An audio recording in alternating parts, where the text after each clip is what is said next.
muito obrigado, Pai, por mais esta oportunidade de estarmos reunidos na Tua presença, Senhor. Obrigado, Pai, por plantar esse projeto lá no coração de cada um de nós. Que o Senhor, Pai, neste momento possa falar, Pai, conosco, para que, assim como esse ano, né, hoje também o Senhor consiga trazer uma nova revelação da Tua palavra. É o que desde já nós pedimos e já te agradecemos em nome de Jesus. Amém. Amém, amém. Antes de deixar para o final, a gente queria convidar você a continuar com os olhos fechados nesse momento. E tiver esse momento, né, de respirar fundo, de se acalmar. A gente entrou na agitação de aproveitar um ao outro, e isso é muito bom. Mas a gente está aqui por um propósito. Eu queria te convidar a realmente respirar fundo, acalmar um pouco, né, os ânimos, se concentrar e começar a agradecer ao Senhor também, assim, com as suas próprias palavras, no seu coração, sabe? Você pode aproveitar o silêncio.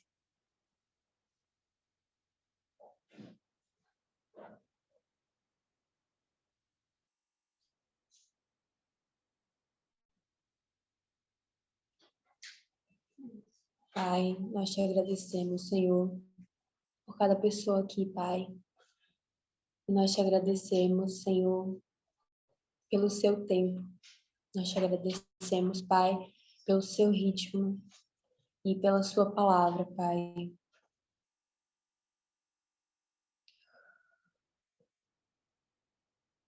Pai, nesse momento nós queremos te agradecer por essa coisa gostosa, sabe, Pai, que é compartilhar esse momento com novos amigos, bons amigos, que o Senhor mesmo tem separado, Senhor, o nosso caminho. Obrigada, Pai. Obrigada, Senhor. Nós queremos te dar o primeiro lugar aqui. Em nome de Jesus.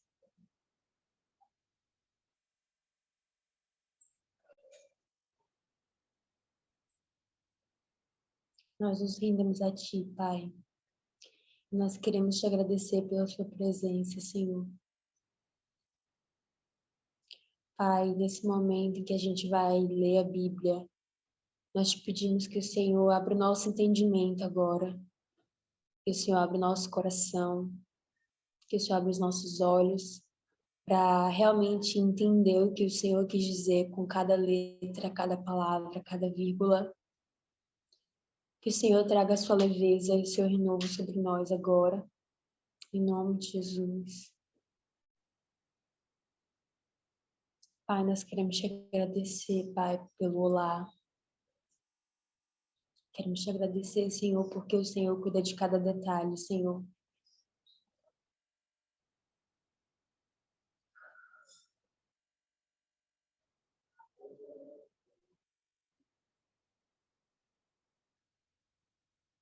Obrigada, Senhor, por esse momento, Pai. Obrigada, Senhor, pelo seu tempo. Obrigada, Pai. Nós te agradecemos, te pedimos que o Senhor, em nome de Jesus, vá conduzindo o nosso coração, vá conduzindo essa leitura em nome de Jesus, e que o Senhor conduza os próximos dias também, trazendo o seu ritmo, trazendo o seu tempo, trazendo a sua maneira como devemos fazer as coisas, que o Senhor seja verdadeiramente aquele que governa sobre nós, sobre os nossos dias, sobre a nossa rotina, e que o Senhor faça a sua vontade acima do nosso coração, acima do que desejamos, acima do que imaginamos, em nome de Jesus. Amém. Amém. Muito bem, vamos lá, vamos começar. Hoje a nossa leitura vai de Gênesis 11 até Gênesis 15. Então, eu vou começar aqui. Qualquer dúvida, coloca no chat. As meninas também estão aí atentas ao chat. Você pode sinalizar abrindo o áudio quando a gente terminar um capítulo, e você também pode... Diga, Bani. Tem algumas pessoas querendo entrar para abrir aí o acesso. É Sara aqui, tá? cuidando aí. Enquanto isso, Sara vai sempre estar cuidando dos acessos, então, durante a gente nem precisa se preocupar com isso. Então, eu vou começar, ok? Todo mundo abrindo a Bíblia aí. Quem já abriu, diz amém. Amém. Amém. E quem não abriu, diz misericórdia. Amém. Muita misericórdia. Vamos lá.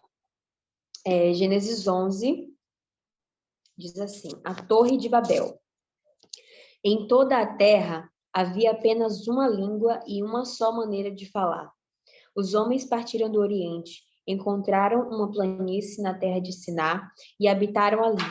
E disseram uns aos outros: venham, vamos fazer tijolos e queimá-los bem.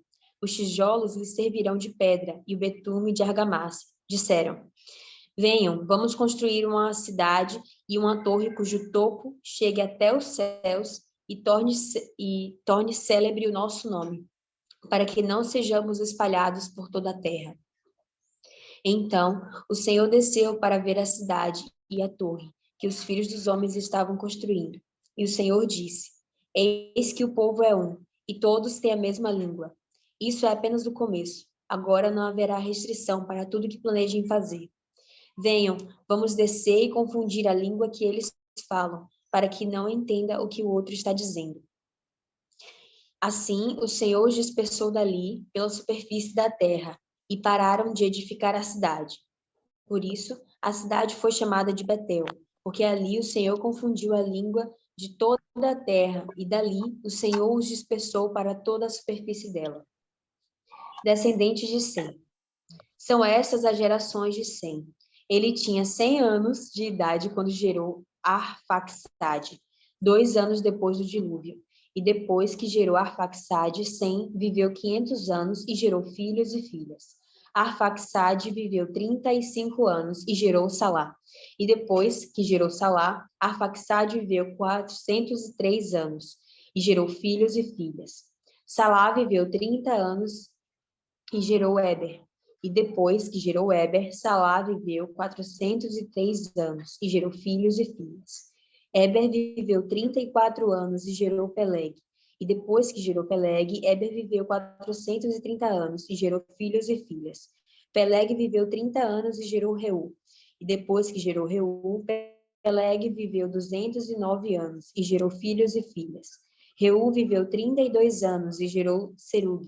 E depois que gerou Serug, Reu viveu 207 anos e gerou filhos e filhas. Serug viveu 30 anos e gerou Naor. E depois que gerou Naor, Serug viveu 200 anos e gerou filhos e filhas. Naor viveu 29 anos e gerou Terá. E depois que gerou Terá, Naor viveu 119 anos e gerou filhos e filhas. Terá viveu 70 anos e gerou Abraão, Naor e Arã. São essas as gerações de Terá. Terá gerou Abraão, Naor e Arã. E Arã gerou Ló. Arã morreu na terra do seu nascimento, em Ur dos Caldeus, estando Terá, seu pai, ainda vivo.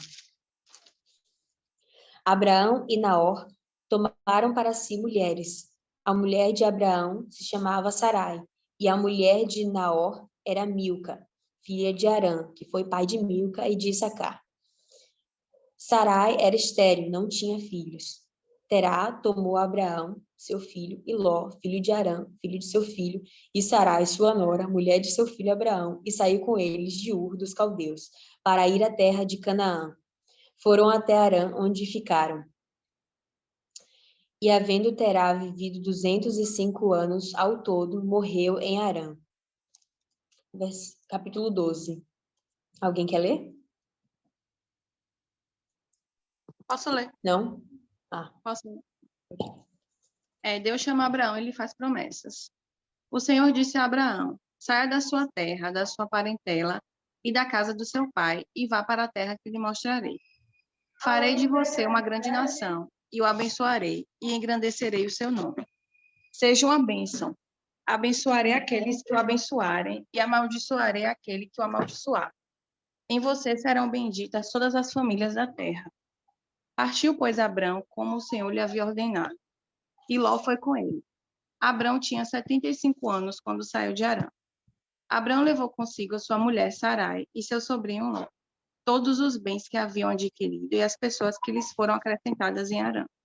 Partiram para a terra de Canaã e lá chegaram. Abrão atravessou a terra até Siquém, até o carvalho de Moré. Nesse tempo, desculpem, gente. Nesse tempo, os cananeus habitavam essa terra. O Senhor apareceu a Abrão e lhe disse: darei essa terra à sua descendência. Ali Abrão edificou um altar ao Senhor, que lhe tinha aparecido. Passando dali para o monte a leste de Betel, armou a sua tenda, ficando Betel a oeste e Ai a leste. Ali edificou um altar ao Senhor e invocou o nome do Senhor. Depois, Abrão partiu dali, indo sempre na direção do Negueb. Abrão no Egito. Havia fome naquela terra.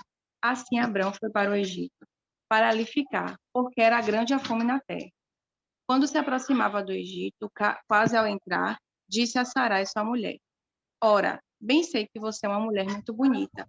Os egípcios, quando virem você, vão dizer: essa é a mulher dele. Então eles vão me matar, deixando você com vida.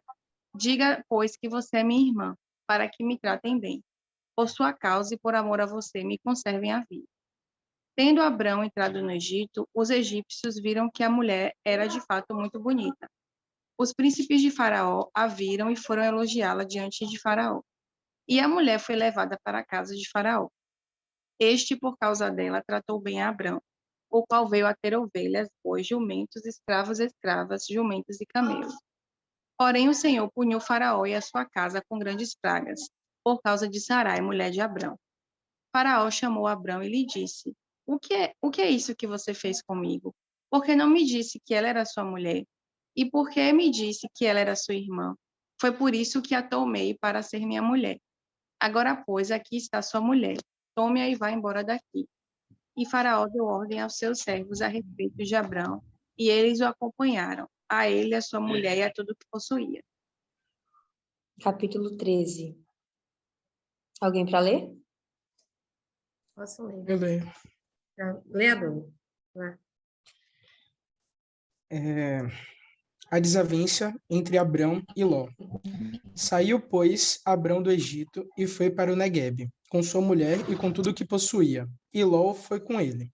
Abrão tinha enriquecido muito, tanto em gado como em prata e ouro. Ele partiu do Neguebe em direção a Betel, indo de um lugar para outro, até que chegou ao lugar entre Betel e Ai, onde já havia armado acampamento anteriormente, e onde pela primeira vez tinha construído um altar. Ali, Abrão invocou o nome do Senhor.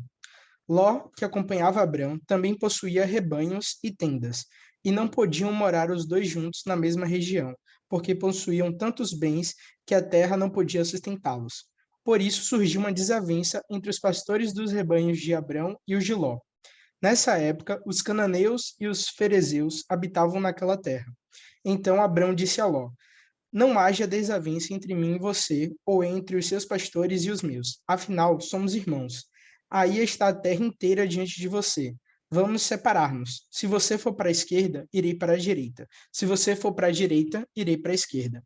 Olhou então Ló e viu todo o vale do Jordão, todo ele bem irrigado até Zoar. Era como o jardim do Senhor, como a terra do Egito. Isto se deu antes de o Senhor destruir Sodoma e Gomorra. Ló escolheu todo o vale do Jordão e partiu em direção a leste. Assim, os dois se separaram.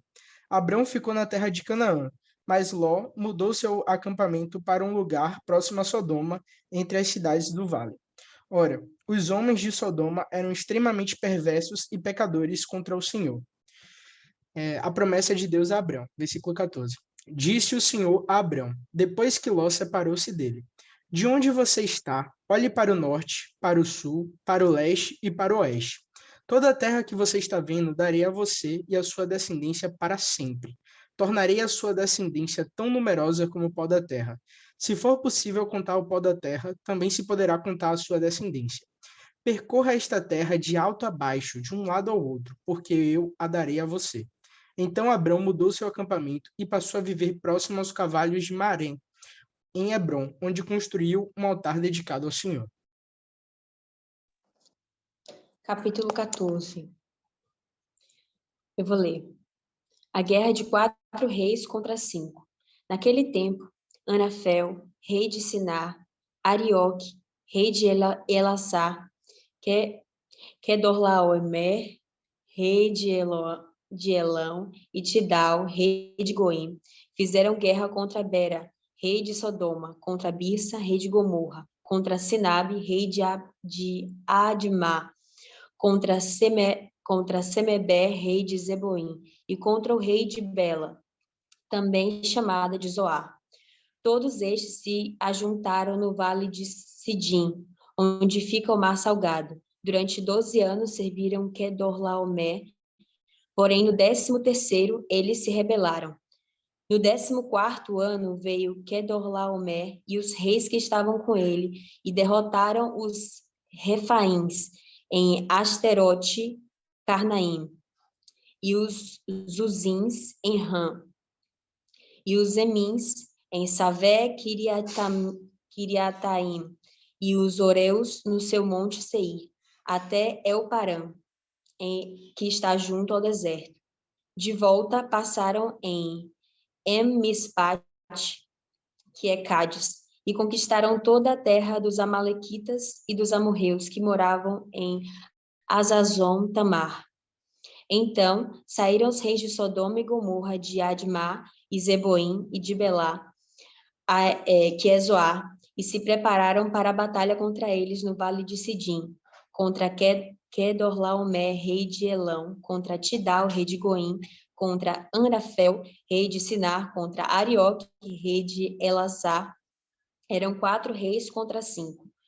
Ora, o vale de Sidim estava cheio de poços de betume.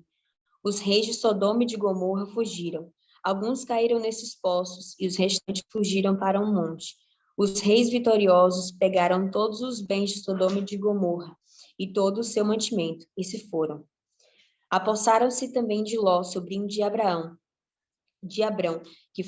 que morava em Sodoma, e dos seus bens, e partiram.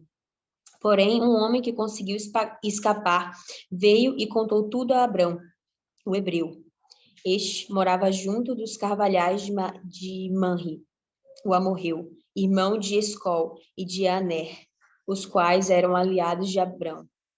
Quando Abrão soube que o seu sobrinho estava preso, fez sair 318 homens, dos mais capazes nascidos em sua casa, e perseguiu os inimigos até Dan. E de noite, Abrão dividiu seus homens em grupos, derrotou os inimigos e os perseguiu até Elbá, que fica ao norte de Damasco. Trouxe de novo todos os bens e também o seu sobrinho Ló, os bens dele, e ainda as mulheres e o povo. Melquisedeque abençoou Abrão. Quando Abrão regressava, depois de derrotar Kedorlaomer e os reis que estavam com ele, o rei de Sodoma foi ao encontro dele no vale de Savé, que é o vale do rei, e Melquisedeque, rei de Salém, trouxe pão e vinho. Ele era sacerdote do Deus Altíssimo. Ele abençoou Abrão e disse: Abrão, seja abençoado pelo Deus Altíssimo, que criou os céus e a terra. E bendito seja o Deus Altíssimo, que entregou os adversários de você nas suas mãos. E Abrão deu a Melquisedeque o dízimo de tudo. Então o rei de Sodoma disse a Abrão: dê-me as pessoas e fique com os bens para você. Mas Abrão lhe respondeu: juro pelo Senhor, o Deus Altíssimo, que criou o céu e a terra, que nada tomarei de tudo o que é seu, nenhum fio, nenhuma correia de sandália, para que você não diga: fui eu que enriqueci Abrão. Nada quero para mim, a não ser o que os rapazes comeram, e a parte que toca a Aner, Escol e Manri.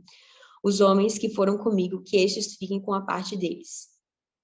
Capítulo 15. Alguém quer ler? Então, vou seguir. Deus faz uma aliança com Abrão.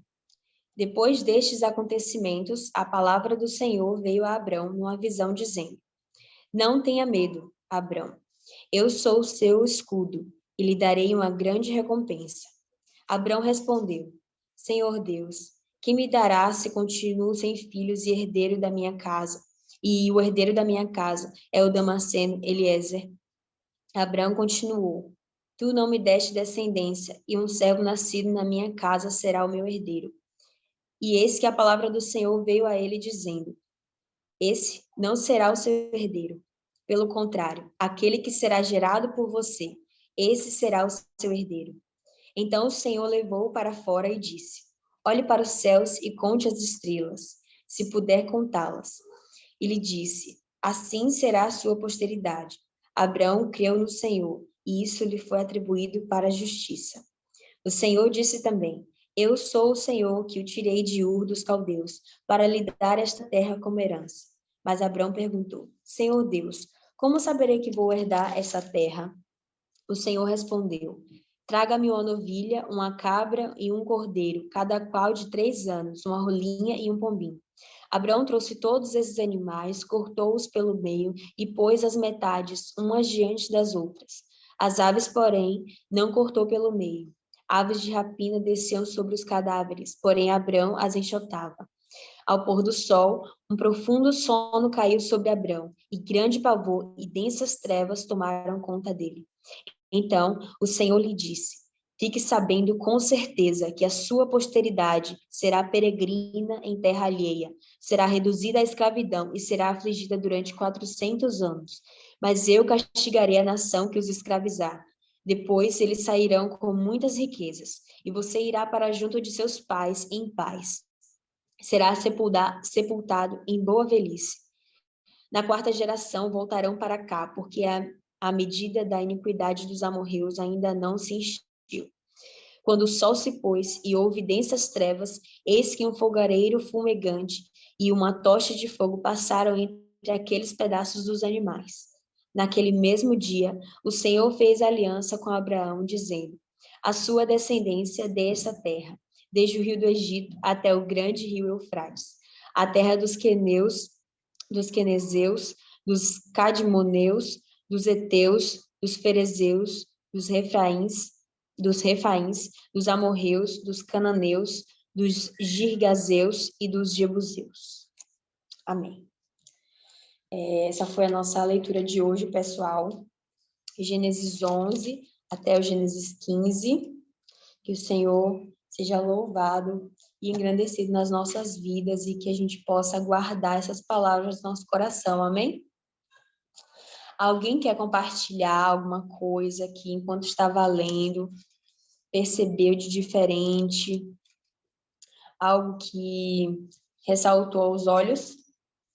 Está aberto aí para vocês compartilharem. Só sinalizar. Eu queria falar. Pode falar. Uma coisa que, primeiro, deu vontade de chorar agora no final. É incrível o que Deus faz com Abraão. E a gente sempre vê como a famosa fé de Abraão, né? Quando vê a história de Abraão com Isaac e tudo. E quando a gente vê, antes, quando Abraão ainda era Abrão, né? Quando ele ainda não tinha mudado o nome, mesmo assim, aconteciam várias coisas que ele precisava da fé dele. E eu vejo uma escada, sabe? Até ao ponto de chegar a poder dar ao filho e acreditar que Deus proveria, sabe? Antes mesmo, ele obedecer a Deus e falar assim, como é que eu posso acreditar? E Deus vai e fala, então faça isso, isso e aquilo. E ele vai e faz isso, isso e aquilo. Antes mesmo, Deus falou a ele, ele foi e creu, e porque ele creu ali, e isso eu vejo uma escada, sabe? Uma evolução. E nessa evolução, culminou em Abraão, Deus pedir Isaac a Abraão, Abraão mesmo assim dá. E quando ele sobe, isso a gente ainda vai chegar lá, né? Quando ele sobe, ele fala para Isaac, Deus proverá. Isso é crer, velho. Isso é fé. Eu acho que é uma escada de fé. Eu acho uma escada de fé e a gente está vendo o início dessa escadinha, sabe? Eu acho isso incrível. A gente vê o início, a base da escada de Abraão. Qual era a base? Assim, e é incrível para a gente formar também a nossa base. Onde é que a gente tem que colocar a nossa base, a nossa fé? Sabe? Mais ou menos isso. Amém, amém. Eu fiquei refletindo em algumas outras coisas também. Que quando, tanto na Torre de Babel, quanto na hora que Abraão vai se separar de Ló. Uma coisa que ficou assim muito marcante no meu entendimento é que o que mais vai ser determinante para um sucesso, sabe, de alguma coisa, é se Deus está sendo o centro e se Deus está com a gente naquele projeto, sabe? No lance da Torre de Babel, o centro, o objetivo daquilo tudo era para que eles tivessem o próprio nome celebrado, sabe, pelas pessoas que vissem a torre. Eles falam isso no versículo 4. Venha, vamos construir uma cidade e uma torre cujo topo chegue até os céus e tornemos célebre o nosso nome. E a partir daí, nada se torna edificante, nada tem um sentido, porque, na verdade, o nosso sentido, o sentido da nossa existência é justamente adorar a Deus, é tornar célebre o nome de Deus, é sermos uma torre que aponta para Deus, olha só. E também lá, né, na questão lá da separação entre Abraão e Ló, Abraão não ficou com... Foi Ló que ficou com a parte mais bonita, né, o jardim, a parte que parecia mais frutífera e tudo mais. E Abraão não ficou com aquela parte toda mais bonita, mas ele estava num terreno seguro, ele estava no melhor lugar, porque ele estava no centro da vontade de Deus e Deus estava com ele, sabe? E depois a gente vai ver que a terra de Ló, por mais que tenha sido muito frutífera, aquele jardim maravilhoso, ela foi o cenário para muitas coisas que desagradaram a Deus e acabou por ser destruída porque não estava glorificando a Deus mesmo. E nada que acontece sem esse centro de glorificar a Deus, né? Todas as coisas, na verdade, que não estão voltadas para glorificar a Deus, elas estão fadadas à destruição, elas estão fadadas a não permanecer. Porque toda a criação e tudo que existe aponta para Ele, sabe? Foi Ele que estabeleceu todas as coisas. Ele é o centro natural de todas as coisas.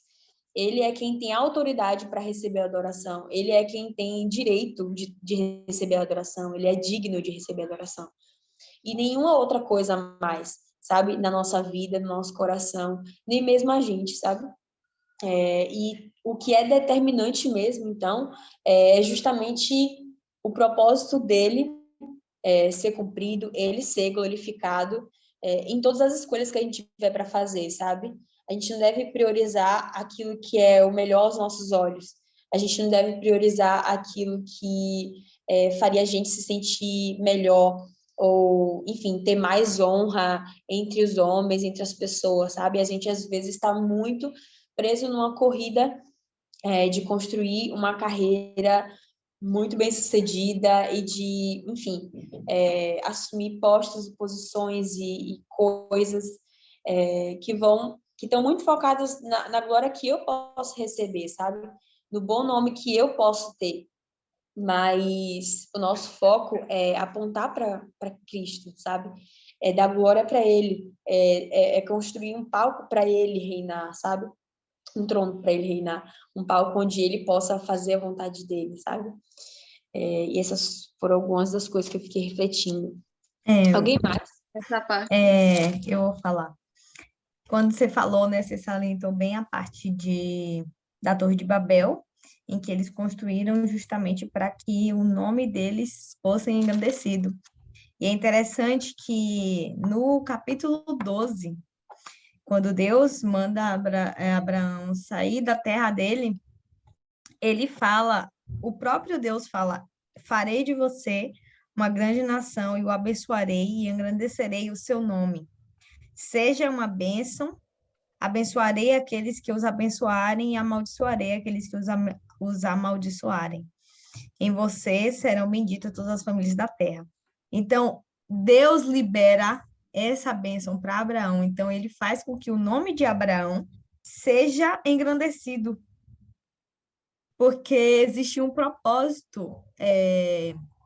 Quando Deus nos abençoa, quando ele libera uma bênção, quando ele engrandece o nosso nome, existe um propósito para isso.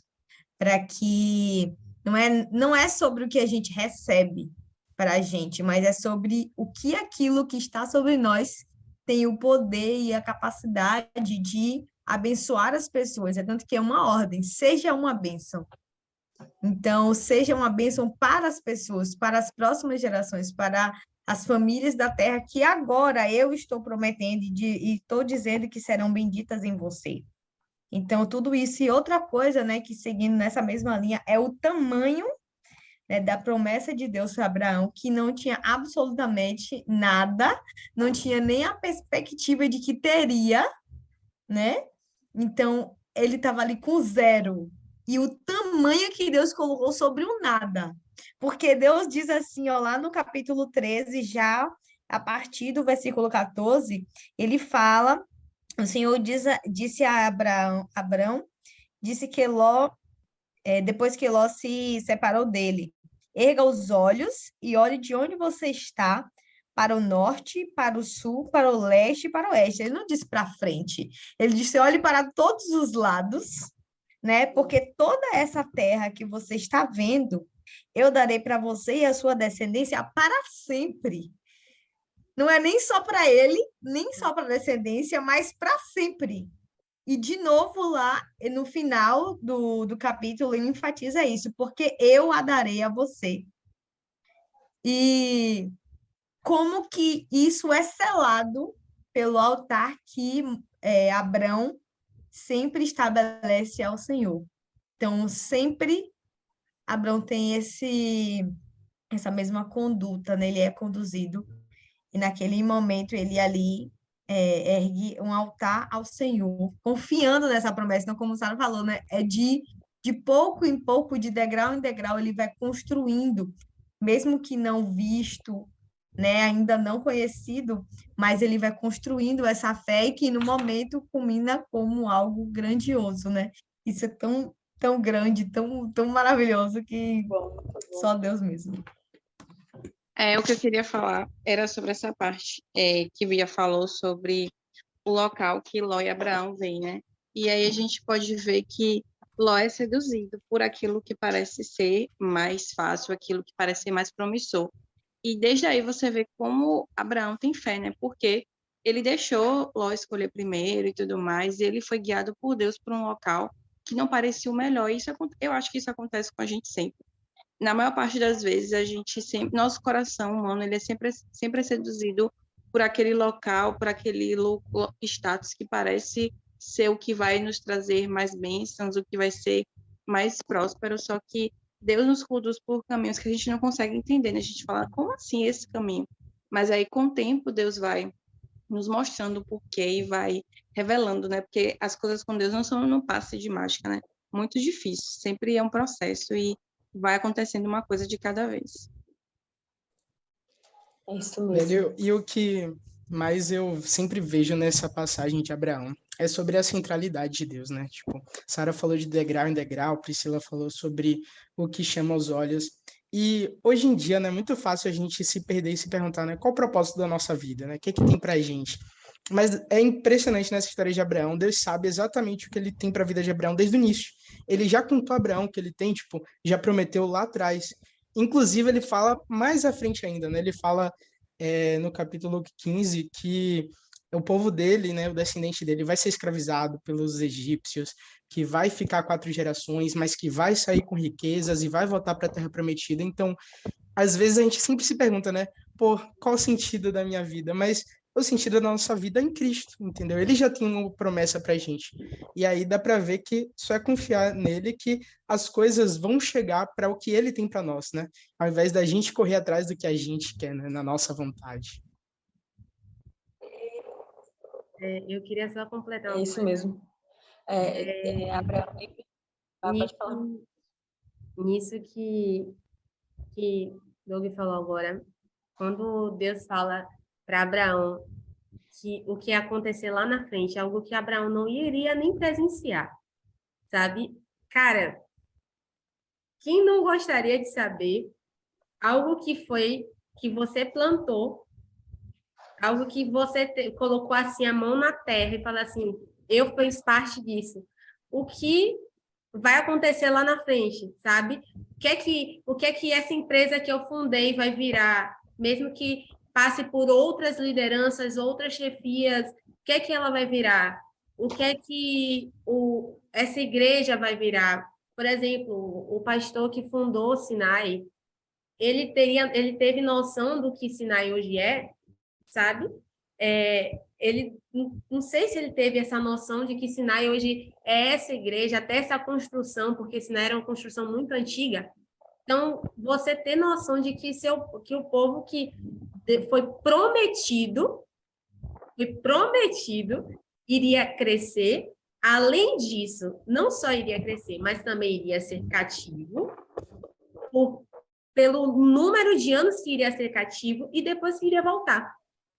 Deus foi tão detalhado com Abraão. Isso mostra tanto a intimidade que Abraão tinha, sabe, com Deus. Isso mostra o quanto que Abraão buscava, o quanto que Abraão realmente estava ali, ó. Ele prestava sacrifício a Deus, e isso era o ato de intimidade com Deus, sabe?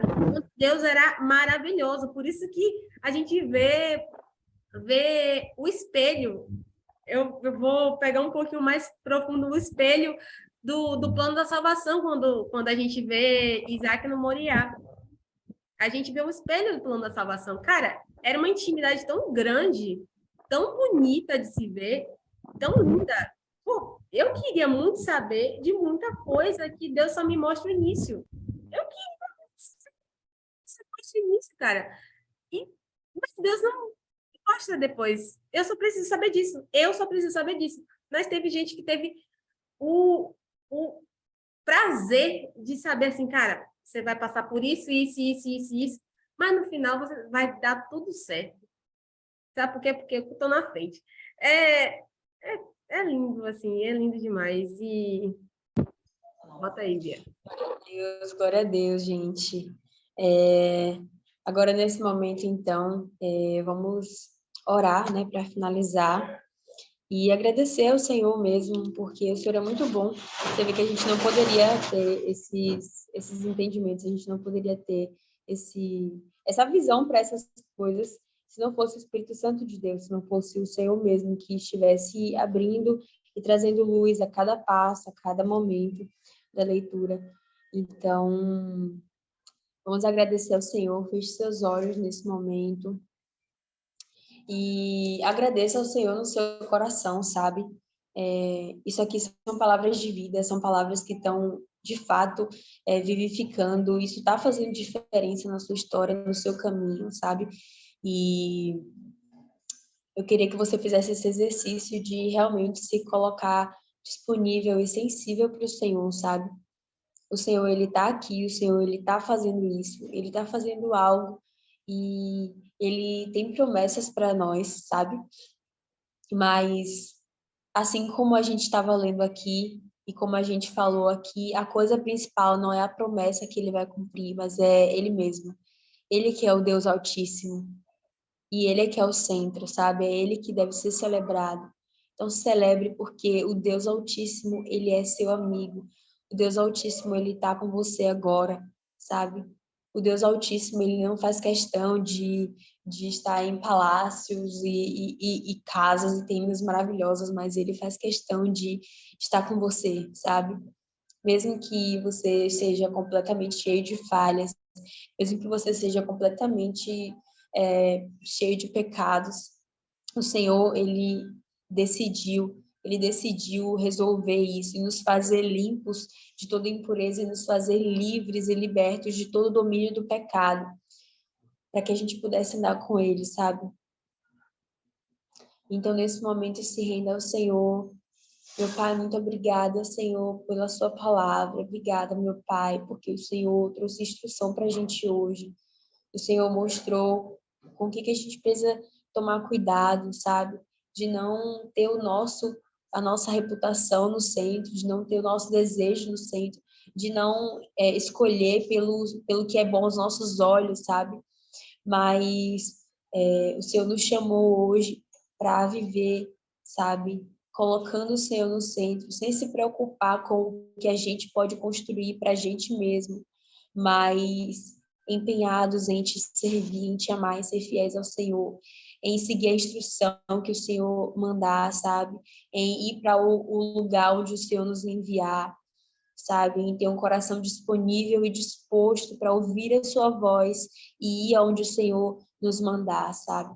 Meu Pai, nós rendemos as nossas vidas ao Senhor nesse momento, Pai. Nós queremos nos prostrar diante do Senhor e queremos render, meu Pai, todos os nossos anseios, meu Pai, da nossa própria vida ao Senhor agora. Pai, em nome de Jesus, anseios, meu Pai, da nossa vida profissional, que às vezes nos deixa preocupados, meu Pai, nos tira o sono e toma muito da nossa atenção. Ó Deus, anseios, meu Pai, da nossa vida de construir uma família, meu Pai. Meu Deus, toma cada desejo que temos, em nome de Jesus, agora em suas mãos. Nós queremos expor todos eles ao Senhor, nós queremos abrir o coração, queremos de fato, meu Pai, entregar cada um deles a Ti, Senhor. Ó Deus, que o Senhor possa nos satisfazer, que o Senhor possa ser o centro da nossa satisfação, Pai. Em nome de Jesus, traz a sua paz sobre cada anseio, traz a sua satisfação sobre cada anseio, traz a sua palavra, vem trazer mais a sua presença a cada dia sobre nós. Em nome de Jesus, nos fazer mais sensíveis à tua presença, à sua mão, ao seu movimento. Em nome de Jesus, meu Pai, para que nenhuma outra coisa seja o centro do nosso coração, mas o Senhor. Nós te pedimos ajuda, Pai, para que essa palavra e cada lição que o Senhor nos mostrou hoje, que o Senhor nos ajude, meu Pai, a cumprir cada uma delas, meu Pai. Em nome de Jesus, meu Pai, de uma maneira que te agrada, meu Pai. Nós te agradecemos, Senhor, por esse momento. Te agradecemos por mais um dia, mais uma leitura e por cada pessoa que tem permanecido e cada pessoa que chegou para ler com a gente. Que o Senhor possa cada vez mais clarear a sua palavra sobre nós, meu Pai, e que o Senhor possa cada vez mais esclarecer as suas lições e aquilo que o Senhor tem nos chamado para fazer, em nome de Jesus. Nós te agradecemos e te entregamos esse momento em nome de Jesus. Amém.